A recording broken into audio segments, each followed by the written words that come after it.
is a laboratory for basic nuclear physics research operated by the U.S. Department of Energy.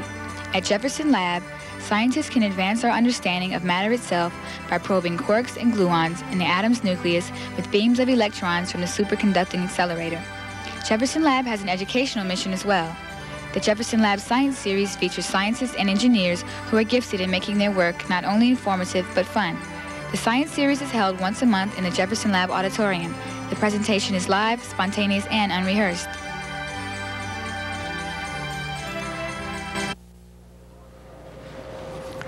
Good evening, everyone. Thanks for coming tonight. I know it's a cold night, and I really appreciate you taking the time to come out. I also want to thank the people from Jefferson Lab for agreeing to do this very special broadcast. This is a live broadcast tonight, our television audience, as well as our live audience here in Jefferson Lab Auditorium.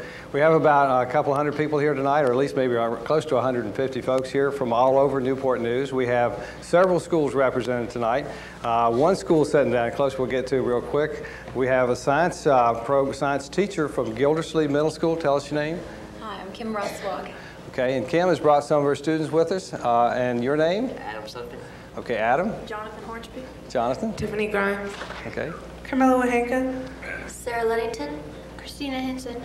Okay, we also have some folks from McIntosh. We have a young man over here. This is Grayson. Grayson is going to be doing something for us special tonight. One of the things that we're going to do in the program tonight is to learn how television operates. And so one of the fundamental little things that a television is based on is ability to put something on a screen. So Grayson is going to be working tonight on this little Etch-a-Sketch for us, and we'll come back to him and check on his progress a little bit later on in the show. Okay. Covered all the bases. We have some folks, Earlene from McIntosh, and some other folks. The principal from McIntosh, Ms. Hutchinson, is here. So again, what other schools do we have? Do we have some high schools and some other folks from other areas, Poquoson, York County, other schools? Okay, good, great. Thanks, glad for you to come tonight. Our topic tonight is really dealing with science and technology. But before we get to the topic, because this is a live broadcast, I wanted to let you in on what it takes to do a live broadcast. And one of the shots I want to show you on the screen is inside the truck that's doing the production. We've been doing the Jefferson Labs production for about 9 years now. And if you look there, you basically see what's inside the truck. And if I'll turn these lights down just a little bit, you'll get a better shot of what it looks like in the truck. That's Mr. Barlow and the crew. We have students from Newport News Public Schools here behind the cameras. Students are out in the truck, running the truck. So tonight, they're a part of the production. They're actually on the air as well. So we wanted to take just a moment to introduce those folks. They're actually learning about television broadcasting and television production. So with that, let's start our presentation tonight, which really is going to focus on the science and technology behind television. Science is the study of the natural world. So we want to try to get a definition to start with. So the first part of this presentation, I'm going to cover some very fundamental terminology so that you'll be able to hang with me, so to speak, as we move forward. So science is the study of the natural world. So when we study science, we're studying the planet. We're studying trees, we're studying birds, we're studying the physics of the environment, we're studying astrology, we're studying all the physical laws of the universe. So it's natural, okay? Technology, though, is using tools and materials to improve our lives. So television is a product of technology. Now, let's, quick question. Who was the first technologist? What was the first thing ever invented that made us into a technological world? Who can tell me that? Anybody want to guess on that? The what? I heard it in the back? The wheel. And who invented it? Caveman. So technology started a long time ago, didn't it? And still, we're bringing it here today, okay? So the automobile is a good example of how man has decided to stop walking and riding horses to working in an automobile. So technology is all a part of making our lives better. This building is an example of technology. Who are some people that work in technology? Scientists. Well, scientists study the natural world. A technologist type of person, though, is someone who builds buildings, who builds automobiles, bridges. Who would that be?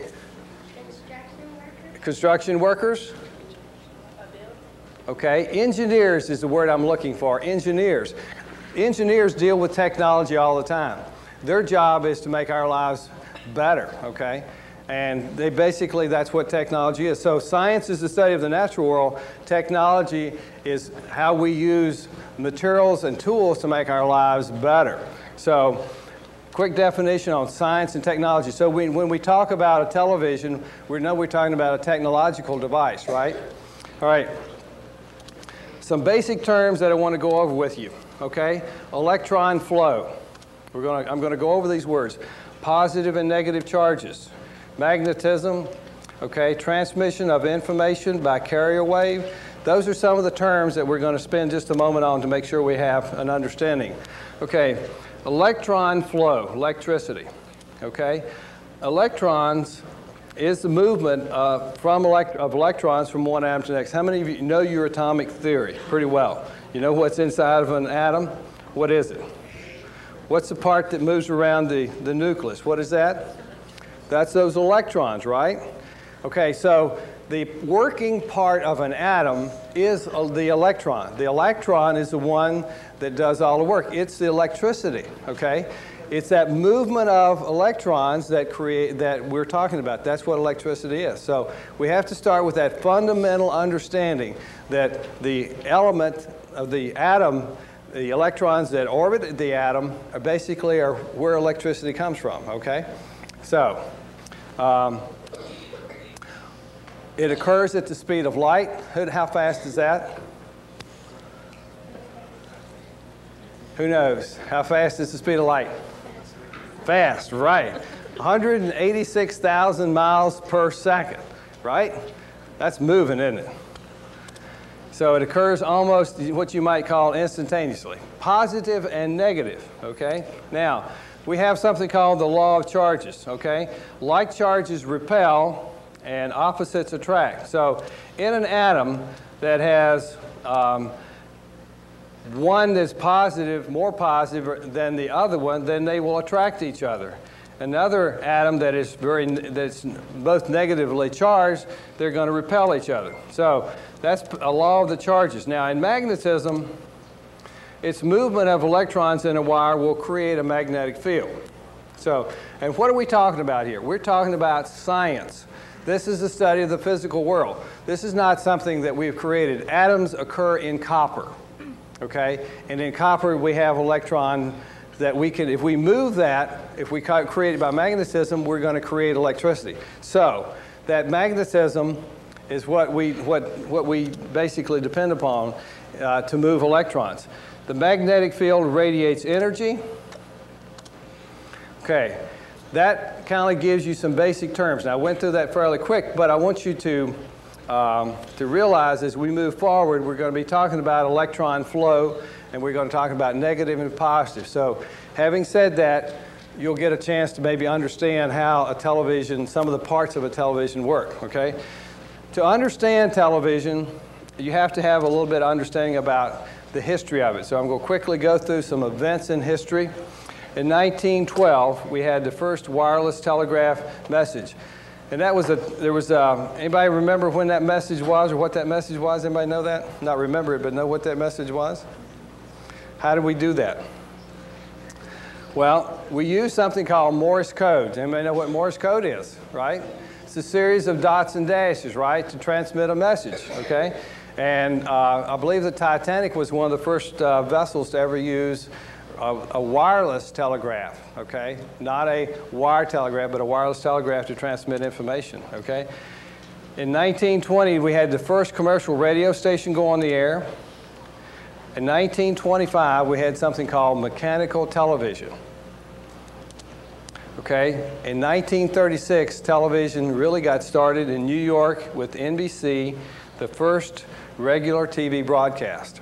Now, television pretty much was centered in New York for a long time. So the networks grew up, and most of the television sets were actually in New York. Okay, In 1951, we had the first coast-to-coast broadcast. In 1958, we had videotape used for the first time. So this is a piece of videotape. I brought some artifacts with me tonight. This is 2-inch quad tape. This is what was used to record those early television shows on. Okay, and we had television long before we had videotape. So television was all live, just like we are tonight. It was not recorded because there wasn't anything to record it on, okay? So some things you think came first, but they didn't.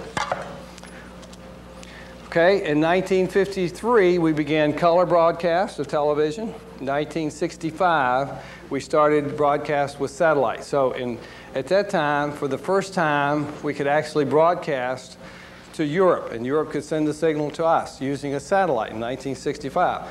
We're going to talk about satellites and how they work in a few minutes, okay? In 1969, we had a major event, worldwide communications. We had Telstar 1, 2, and 3 relayed landing on the moon around the world.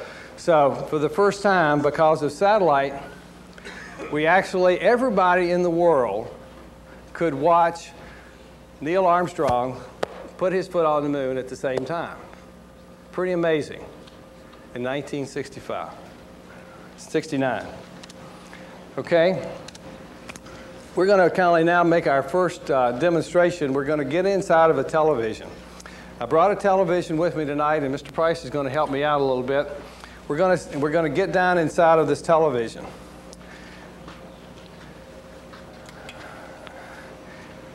Now,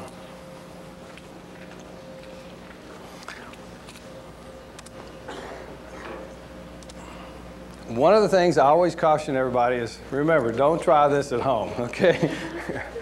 This is the back of a television, and we're going to talk about some of the parts that I'm going to show you. The first part I want to show you is this area right here. This is called the yoke, okay? And this is, again, part of the magnetic field. And it's located around this big thing right here called a picture tube, okay? So the picture tube is really the heart of a television. I'm going to show you that inside of a television, and a picture tube and how it works. Over here is another part. This is the part you want to stay away from in a television, and that's the high voltage part right here. This little transformer right here is called a flyback transformer. That flyback transformer is connected to this high voltage anode right here. And that anode right there generates about 15,000 volts on the television. And that's why the screen lights up the way it does, because it's got 15,000 volts on it, okay? The other section over here that is this tuner portion right here. This is where all the signals come in to the television, and all the signals that are being broadcast you can select one station over another station to watch. So that's your tuner right there. Okay? Now, I'm going to talk a little bit more about the television, and then we're going to turn this thing on, and we're going to learn a little bit more about a television's parts, okay? Remember, don't take the back off of television at home, okay? All right, and inside of a television, this is what the diagram of a television looks like. This is the tuner right here, and this is the antenna that selects the station you want to watch. So if you're watching channel 3, you would set your tuner to channel 3. These are all the various stages of amplification and selection we go to. And here's that picture tube right there, okay? This picture tube is the heart of a television. The cathode ray tube is the term we use for it. And this is what's inside of it. It's basically in a color television set. We have 3 different electron guns, okay? We have 3 electron guns. And on the front surface up here, we have phosphorus. What does phosphorus do when it hits, when you shine a light on it? It glows in the dark, okay? We have 3 different types of phosphorus in here. We have red, blue, and green. So I'm going to plug this television in.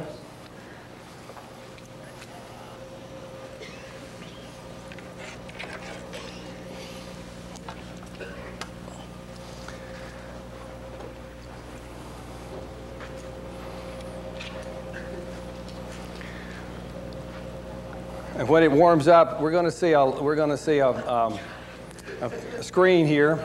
I may have to turn a light off over there to get that to get a better picture. I'm not sure. Okay, you see that line, that white line right there? What I've actually done is collapsed the field so it doesn't give me a tall picture. It just gives me a line across there. And if you notice, it has some red in it. And what I can do is turn that color up and down.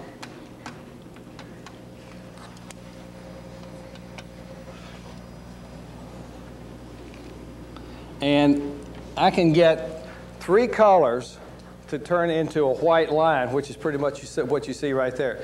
But there are actually 3 different electron guns in the television set that produce a white line and give you the white light. So if you mix 3 colors together, and what are we talking about? Science now. If we mix 3 colors together, we can get white light.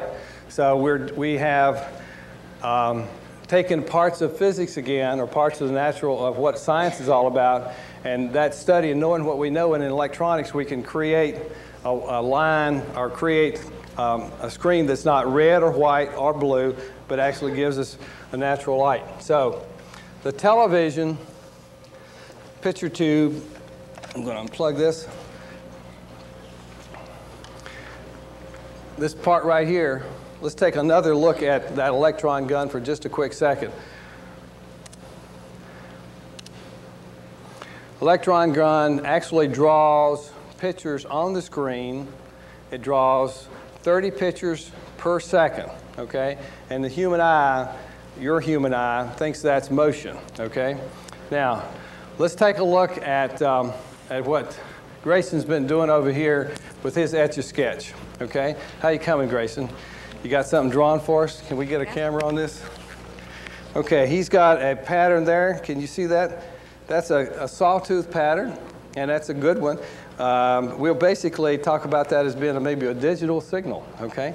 But that's a good job. What he has done by drawing on this Etch-a-Sketch is a good example of what your television does, your picture tube does. It actually draws 30 pictures every second. Think about that, 30 pictures every second.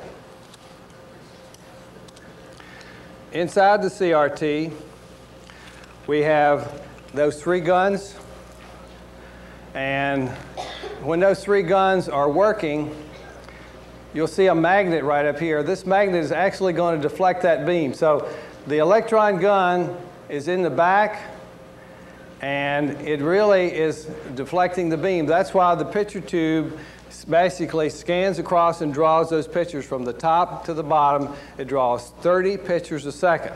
And that's the premise behind how the picture tube or the cathode ray tube works, okay? Now, your signal. How do you get this signal in your home? How does this television actually get the signal? We're going to spend the next 12 to 15 minutes talking about how the different signals get to your television. Okay, so we know that your television gives you 30 pictures a second. We know that the heart of it is that cathode ray tube, okay?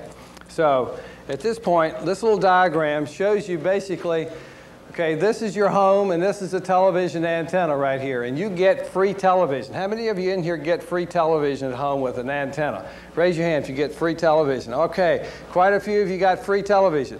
Okay, good.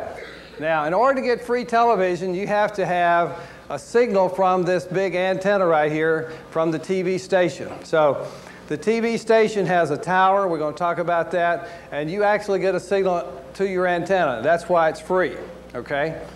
That's why it's free. Some of you in this audience tonight get your television signal by cable. How many of you have cable? Raise your hand if you have cable. All right, a lot of people have cable.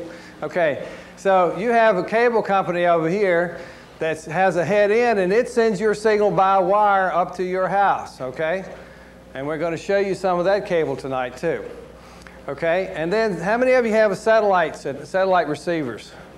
Okay, a couple of people have satellite receivers. Okay, digital satellite receivers are beginning to catch on. That's that little small round dish you see out there on the back of people's houses. And with that, you have a satellite up in the sky, and your house is down here, and that's how you get it. So there are three primary ways that you can get television signals into your house: cable, by TV tower, and by satellite. Okay? Okay. The television signal, back in Columbus days, there really wasn't a problem getting reception because the world was flat. Okay, is that right? Well, we kind of poke fun at that, but really, that's why we have television signals can only be received so far. Okay, the radio frequency transmitter. This is this little transmitter right here, and that's the tube for it. This is where all the power comes from, but this is actually the transmitter and the controls right here. Okay. WTKR Channel 3 broadcasts 5 million watts of power. 5 million watts of power, okay? And they can cover up to Williamsburg, and that's as far as their signal can go. And the reason for that is because their signal will only go approximately 50 miles, okay, off of that transmitter, or the tower. It requires line of sight to receive the signal, okay? So this tall tower right here is like 1,200 feet tall, okay? And the Earth is round, so we have a problem, okay? And it can only cover about 50 miles. So to kind of point that, to help you understand that, we're going to do a little demonstration in a minute, and we're going to show, this is going to be our Earth, okay? And we're going to see why we can't get a signal, okay? And again, remember I said in Columbus days, when the Earth was flat, we didn't have a problem with these television signals because it was line of sight, right? Okay, one of the things that I wanted to point out about power, radio frequency power, is, see if this thing is plugged in.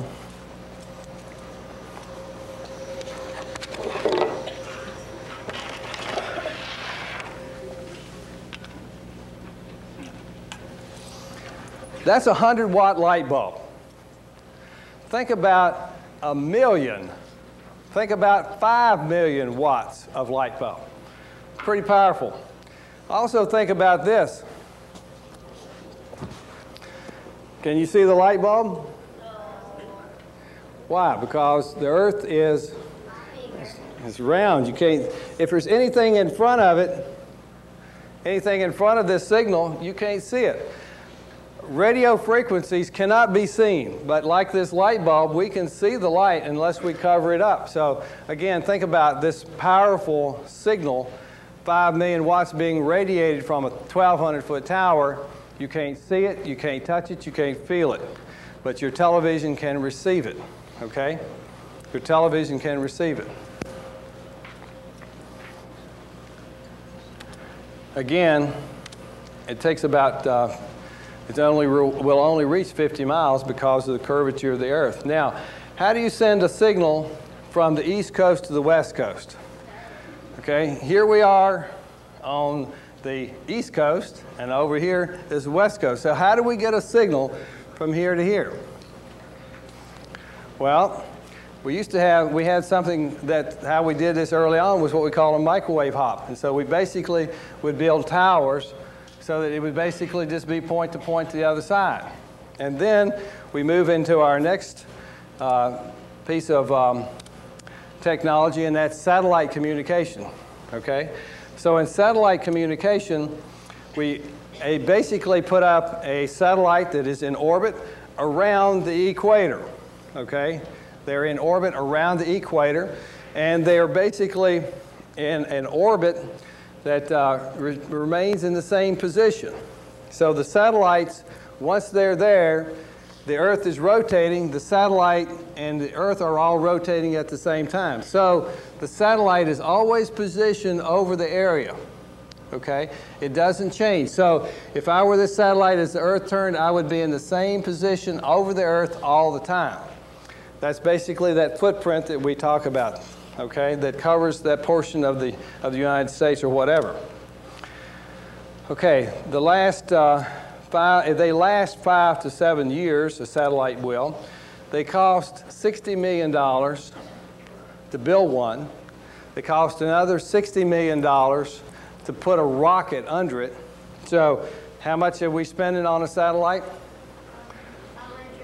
$120 million to put up a satellite. Okay, satellite communications, and here's an example of one. In order to receive a signal from a satellite, we have to have a satellite dish. So a big Earth station is required to receive this. So here's an orbit around the Earth, and you kind of get an idea. This portion right here, this is where we are, and there's a satellite that took this photograph, basically is positioned over us all the time. And you can see pretty much that you could receive a signal from this whole area right through here, the southwest. One of the large companies is called Hughes Space Company. Another company is Ariane. And this Ariane rocket right here is launched from the French Guiana. And they basically can launch somewhere between 4 and 5 satellites at one time. So it makes it a lot cheaper for them, rather than send one rocket and one satellite in space, they can actually launch 3 or 4. So their program is a little bit more advanced than our program is in that way. Okay, satellites help us in lots of different ways. Because of the ability to broadcast signals around the world, we can really communicate around the world. I'm going to stop right now. We're going to get a couple of these folks right here on the first row, and we're going to dim the lights a little bit, and we're going to see how. Can you turn that light off, Mr. Price, over there for me? We're going to get a quick demonstration and see if we can represent. Who wants to help me out? Come here. Okay. I want you to shine this flashlight. Now, stand right there, and I want you to shine it on the mirror, okay? Now I'm going to hold the mirror up, and what I'm going to do is illuminate, okay? I'm going to focus that light, and I'm going to let you see that I can put that light and reflect it right on this side of the Earth. From her light, I can actually hit this side of the Earth. So a satellite works much the same way, okay? That she is actually beaming a signal, and I can actually move it around, and you can actually see it on this side of the Earth, okay? Because the satellite is really reflecting that signal to the other side, okay? Thank you. Appreciate that. All right, thanks.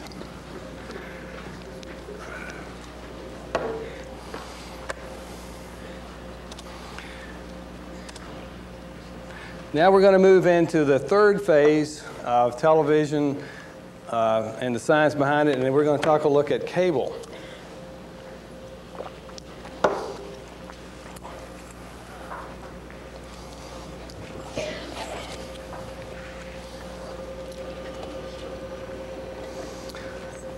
This is a piece of coaxial cable that's actually buried in the ground or travels along a phone line, along telephone poles, and goes close to your house. And all of you then have a smaller cable, approximately this size, that connects right to your house, okay? And it's braided copper cable.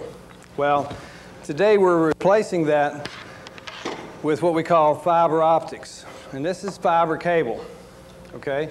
And if y'all can get a shot of this, this cable right here has approximately 144 strands of fiber. And this is one piece right here. So Ben, if you can get a shot of that. This little piece right here is what I'm looking for. Ben, can you get a shot? Come in and get a shot of these little fibers. Can y'all see that? Okay, these little pieces of glass right here represent one fiber. This is a piece of glass now. So does electrons move through glass? No.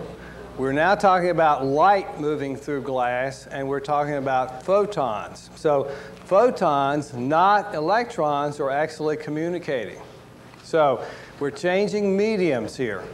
This little piece of, one of these little pieces of fiber Well, I was told that one piece of this fiber right here, if you took all the information in the Library of Congress and wanted to send it by data to the West Coast, to another computer station in California, you could send all of that over one of these fibers in less than an hour using the bandwidth capacity or the capacity of just one of those fibers. So fiber optics is probably the most powerful technology.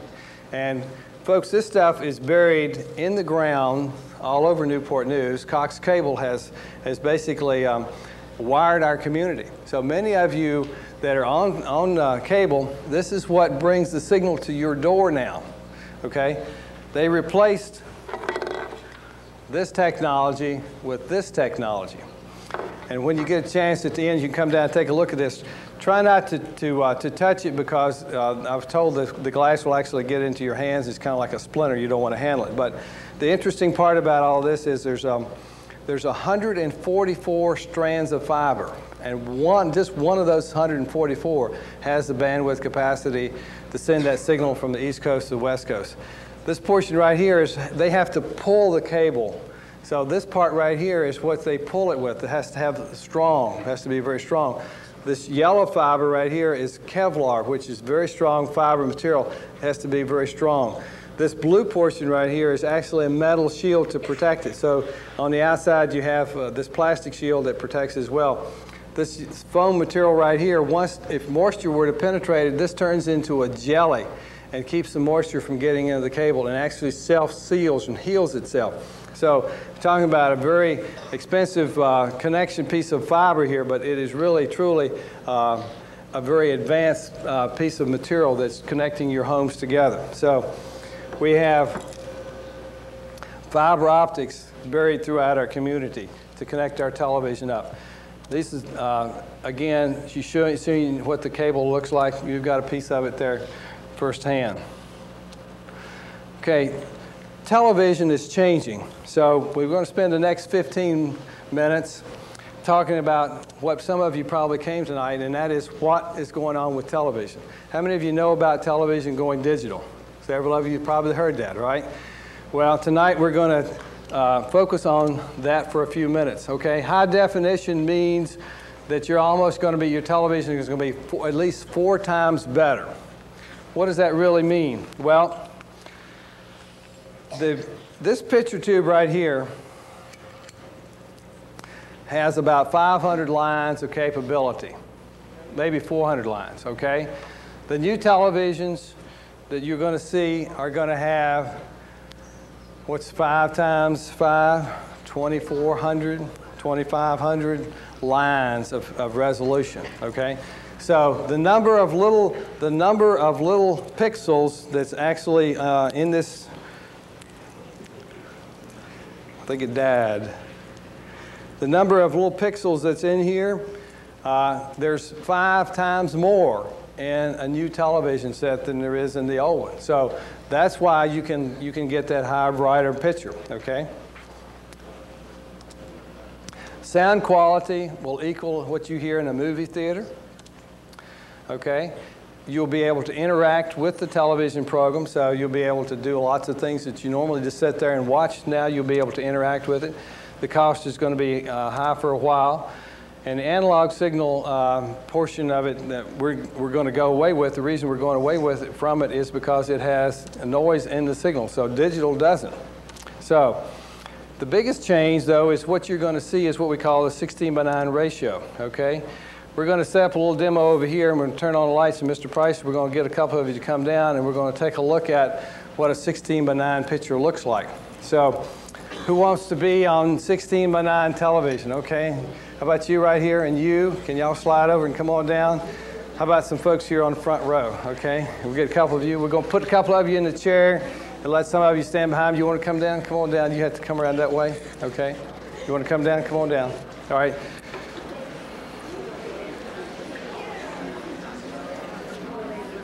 Okay, come on over and sit down. Mr. Price is going to put you on television right here, okay? Have a seat.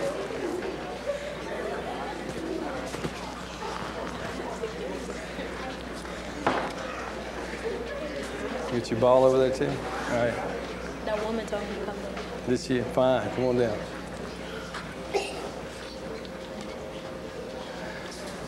Okay, this is this plasma screen that you're looking at right now. It's made by Sony. It sells for $13,000. The one right beside of it is made by Panasonic. You'll get a chance to see that one in a minute. It's about half that price. So the price is coming down, but you kind of get an idea of what high definition television looks like in this 16 by 9. Now, I want all of you to think about this. Why 16 by 9? Why 16 by 9? Well, hold your hands out beside of you, and I want you to, you can see your two hands in your peripheral vision, okay? You can see the right hand and the left hand. Wiggle your fingers a little bit, okay?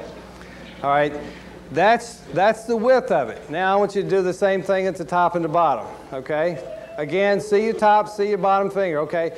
That's approximately 16 by 9.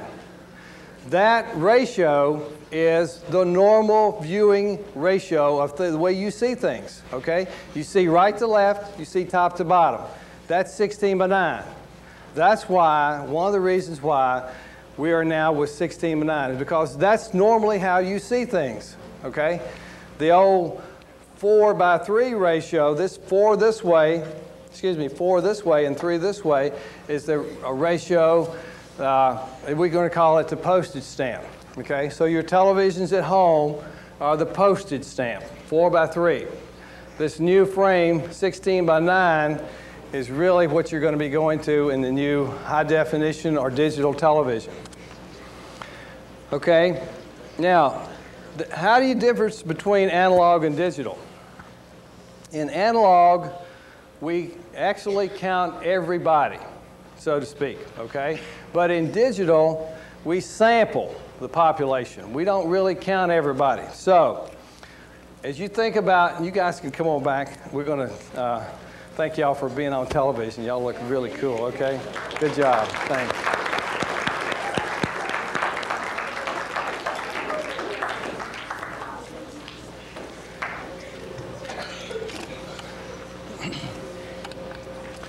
Let me show you, we did the All City Elementary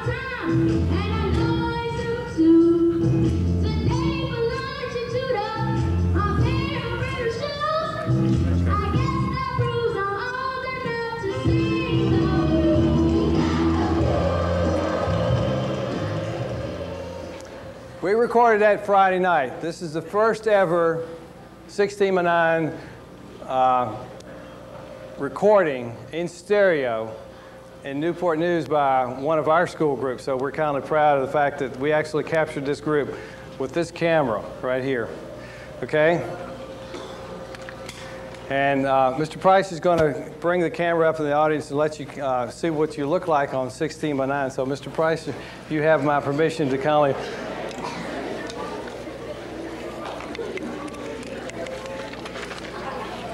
okay, you can travel a little bit. There you go.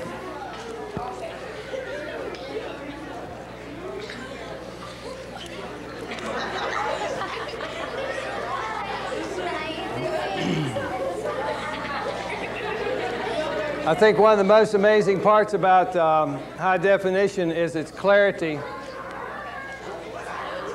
without any lights.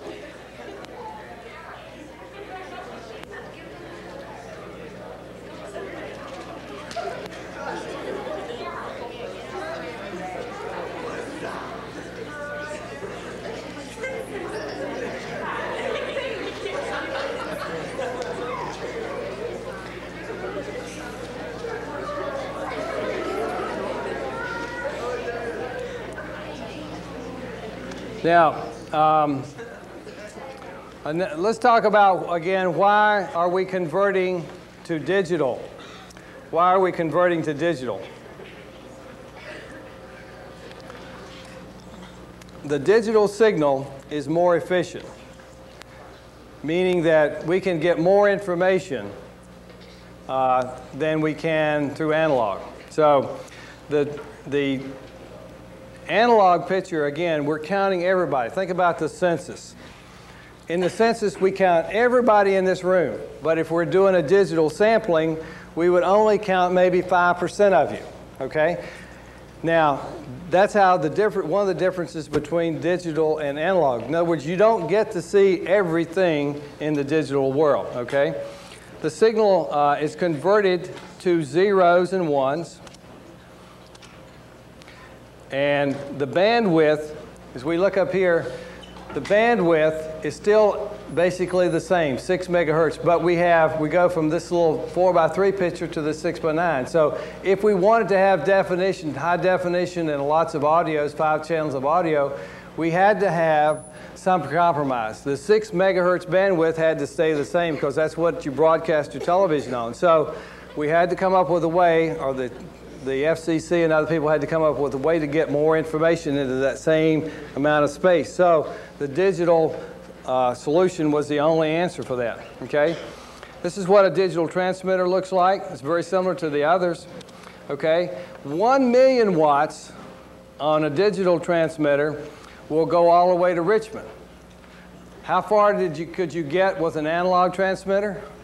To Williamsburg. So think about it. And how many watts were you generating? 5 million watts to get to Williamsburg. You can get all the way to Richmond on 1 million watt. So how much power have you saved? 5 times as much power, and you've covered a broader area. So the digital signal is much more efficient than the analog signal. The change in the picture ratio, we've talked a little bit about that.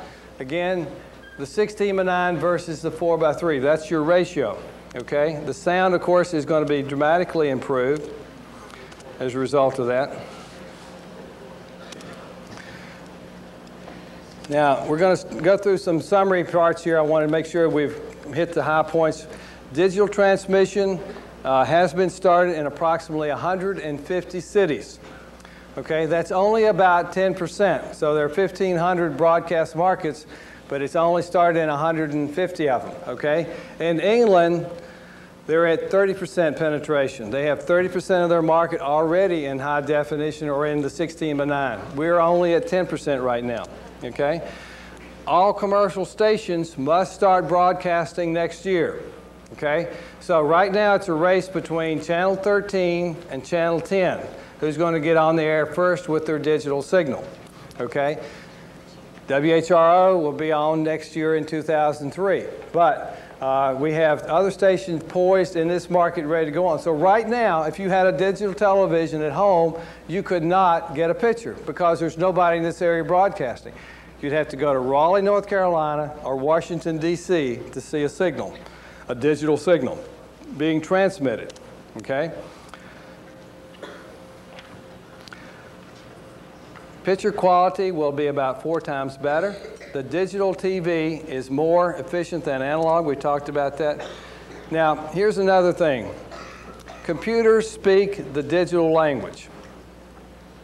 And we know that in our digital televisions, we'll interact with the viewer, but we know that when computers can speak digital, that we're going to be able to edit our video at home. So one of the things that I wanted to talk about, digital television, computers equal video editing at home. So how many of you have camcorders at home? A lot of you do, okay? How many of you have computers at home? A lot of you do, okay? Your television, your cameras, and your computers, when they're digital, they're all going to speak the same language. So you're going to be able to do editing on your videos at home, and that's going to be a big push for a lot of reasons to move to digital too, okay? Now, digital video will not fade with time. Analog will. So once you capture it and put it onto a disk or onto a disk, CD-ROM or whatever, your digital images, your pictures are not going to fade.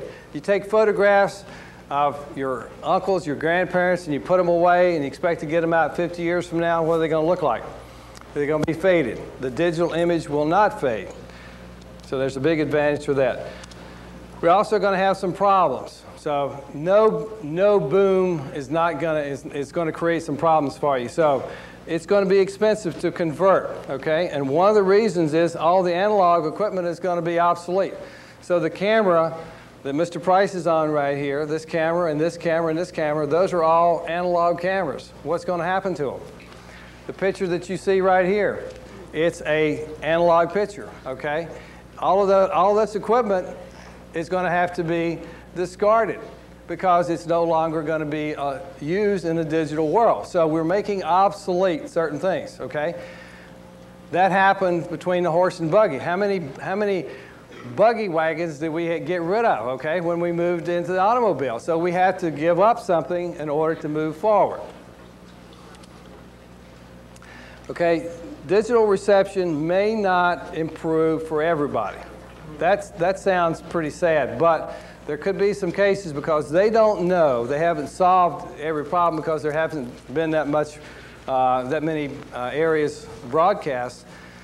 There hasn't been that much penetration, there's not that many televisions out there. We think, or the scientists think and the technologists think that your digital television set can be in your house and the antenna literally could be the size of a paper clip. And you will either get a perfect picture or you will get no picture, okay? A perfect picture or no picture. That's what it is with a digital television set.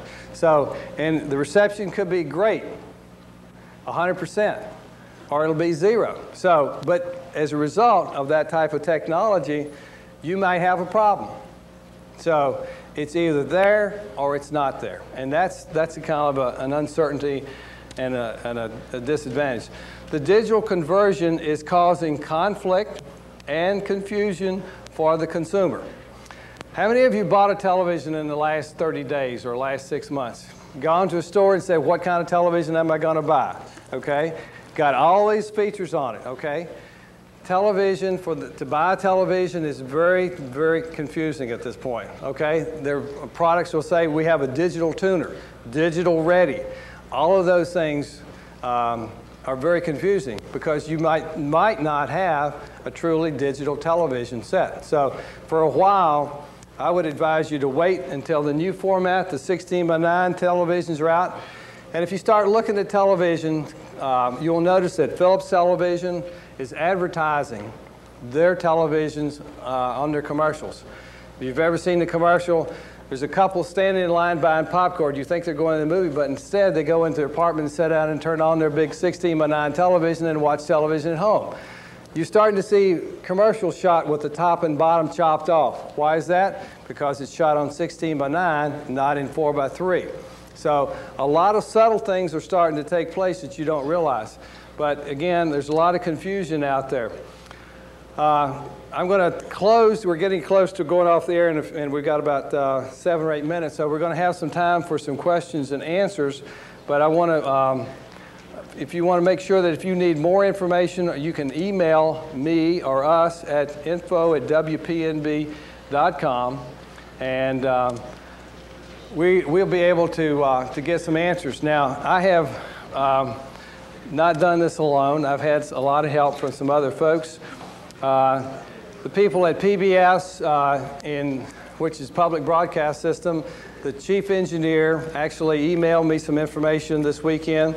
So to, again, explain the technicalities of how digital transmission works, because it's still a lot of confusion, a lot of trying to understand it out there. Some folks that supplied our television monitors today. We have the high definition 16:9 set here from the Whitlock Group and from Professional Products. So we have a lot of support to help us put on this presentation tonight. And WHRO, of course, right. That pretty much concludes my part of the presentation. What I'd like to do is to see what kind of questions you might have.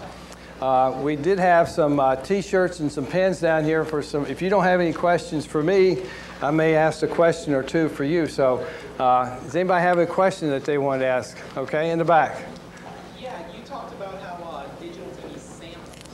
How it samples, right. What do you mean by sampling? Okay, what do we mean by sampling? Okay, the analogy I gave was in the census is, if we're taking the census, in the analog world, we would count everybody in this room, okay? In a sampling method, we would only take maybe 5% of the people in this room. So if you were doing that in television, your picture would be, and one good example of this is, in this room, there are some things that are moving and some things that are not moving, okay? Your chairs, the walls, the lights are not moving.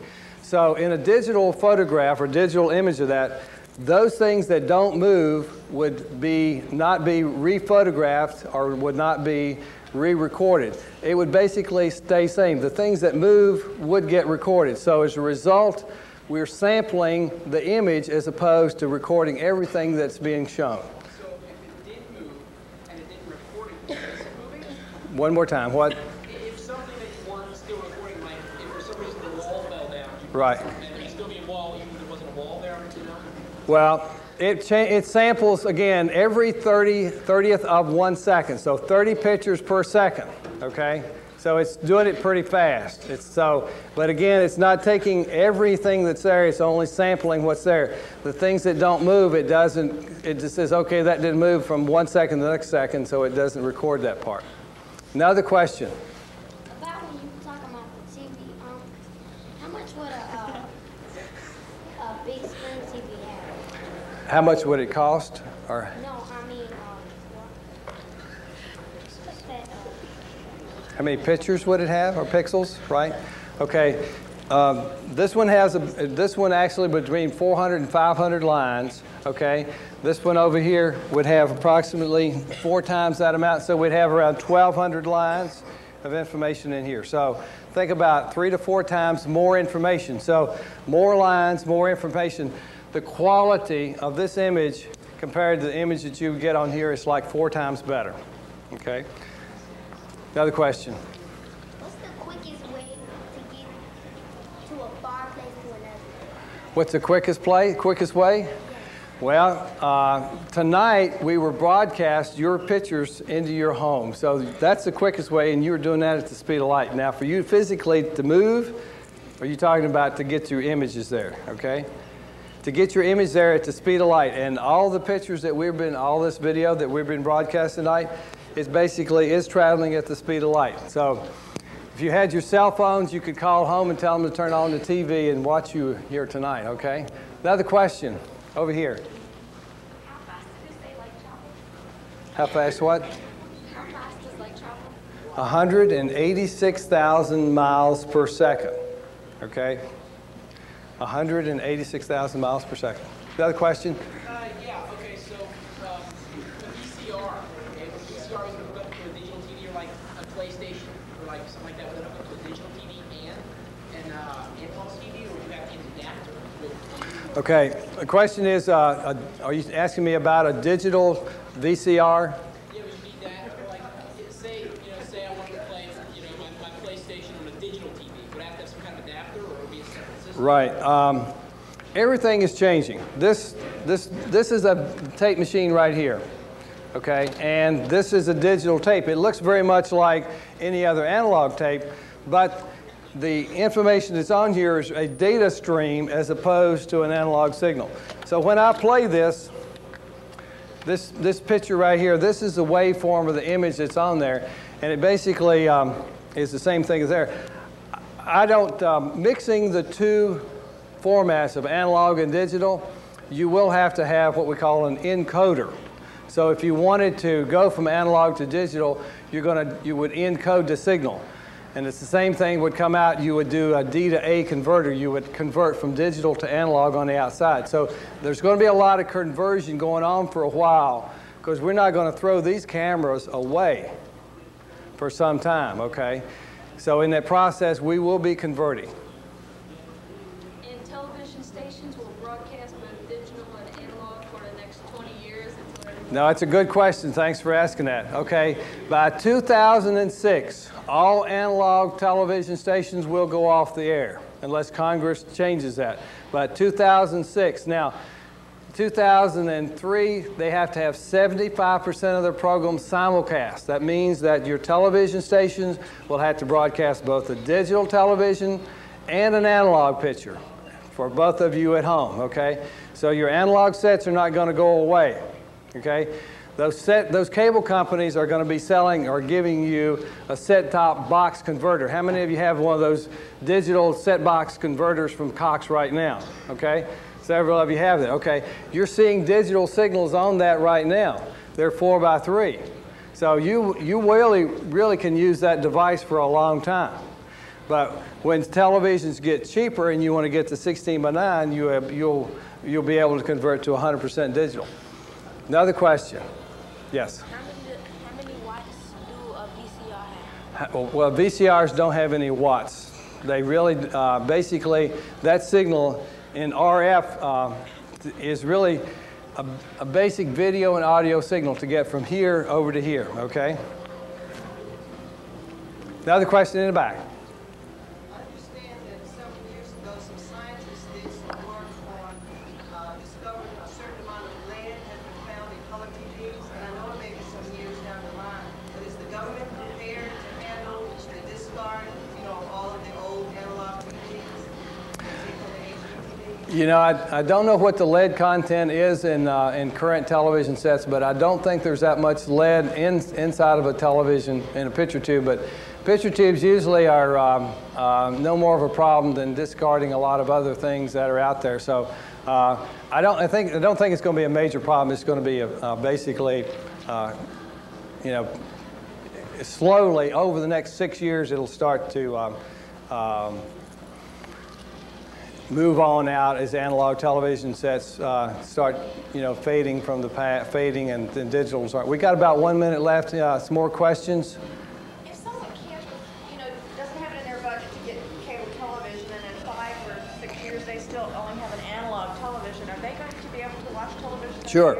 Cable companies and broadcasters right now, you notice the cable company can broadcast that same signal, and your set-top box at home from Cox will be able to, you'll be able to watch your television set from as long as your television lasts, 15 years. But a person who can't fit cable prices into That's right. budget, All right. and it's just using the And antenna. by 2006, all analog television sets basically will be no good anymore unless you're on cable, and then you could still use it. You'd have to go to a cable. Yes? In year 2006, does that mean that all cable channels will be cut off? No, this is only for those people watching free television, okay? So if you don't have cable at home, you're getting free television, okay? So your antenna in 2006, your analog television will no longer work, okay? Another quick question.